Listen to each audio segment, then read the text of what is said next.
Magandang hapon mga kabay. So meron po akong estimate ngayon dito. 39408. Stanley siya mga kabay. SDH ano ba to? 600. Ayan. Medyo tuklap na kasi mga kabay. SDH 600. 1/2 capacity ng Stanley. So ito mga kabay, tinesting ko. Ayan, wala na siyang plug. Ayan. So, meron po siyang power. Baka sa chuck lang ang problema mga kabay. Ayan. So titesting na lang natin yung hammer mga kabay kung meron.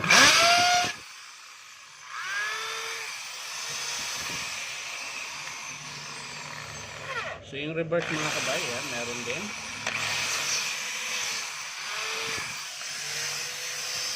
So wala po siyang gumagana po siya mga kabay, wala lang siyang plug pero sira po yung chuck niya. Pero syempre sisilipin din natin yung armature tsaka carbon kung yung carbon mahaba o yung armature may mga tama. So kailangan natin buksan. Kahit chuck lang po yung sira niya, sisilipin pa rin natin yung loob. Yan.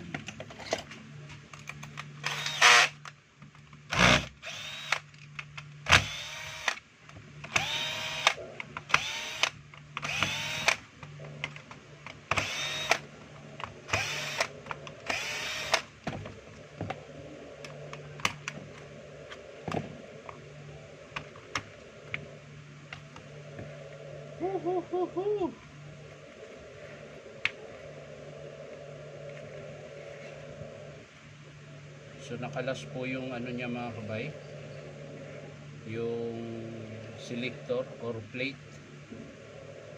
is A. Ayan.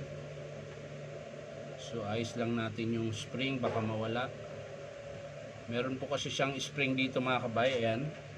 So kung magbubukas kayo ng unit mga kabay, ingatan nyo po ito. Ayan yung D10 na para siyang may bilog tapos may spring. Pag nawala po kasi yan mga kabay, lumilipat na lang kusa yung hammer tsaka drill. So ayan mga kabay, angat na natin. Yun, sumasaya din siya mga kabay. Tapos kaya ko siya binuksan mga kabay kasi minsan kasi gumagana pero malakas yung init. Ayan. Katulad po nito mga kabay. Ayan. Kung mapapansin nyo mga kabay, ayan, ang kintab po ng armature niya. Dapat hindi po yan ganyan. Ayan. Kaya po siya naging ganyan, makintab yung armature niya, may tama. Sumasayad po yan dito sa kanyang field coil. Ayan, pansinin nyo po yung field coil mga kabay. Ayan. Yung kabila po wala pong tama. Ayan. Malinis po siya. Ito.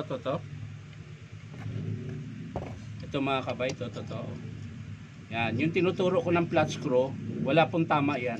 Pero tingnan nyo po yung kabila mga kabay. Oh, makintab yung kabila mga kabay. Oh. Ayan. So dito po yan tumatama. Ayan. So pag ganyan mga kabay, check nyo yung bearing. So okay yung bearing. Ibig sabihin mga kabay, maalog po yung lagayan ng field housing. Ayan, ito po, maluwag na po. So ang gagawin ko niyan mga kabay, kapag in-approve ng customer ito, lalagyan ko po siya ng piece paper. Ayan, papakita ko sa inyo mga kabay. Ito po. Yan, ito po yung nilalagay ko dyan para hindi na po siya sumasayad. Ayan, piece paper po tawag niyan mga kabay. Mabibili nyo po ito sa Raon. Yan, sa Dico. O, yan ha.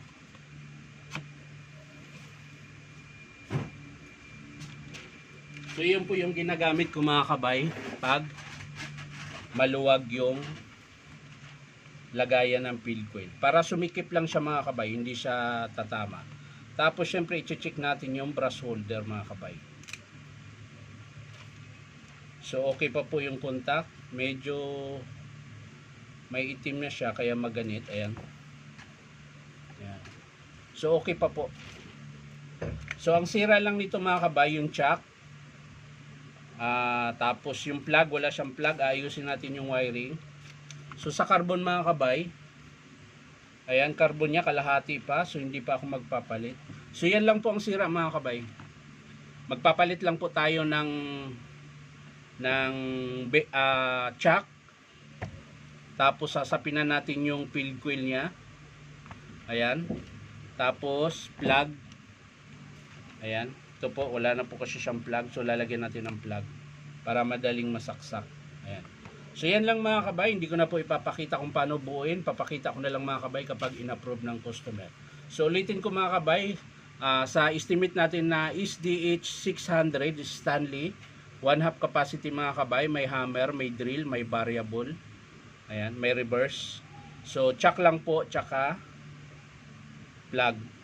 At syempre sasapinan natin itong field coil niya. So yan lang mga kabay, maraming salamat. Bye bye.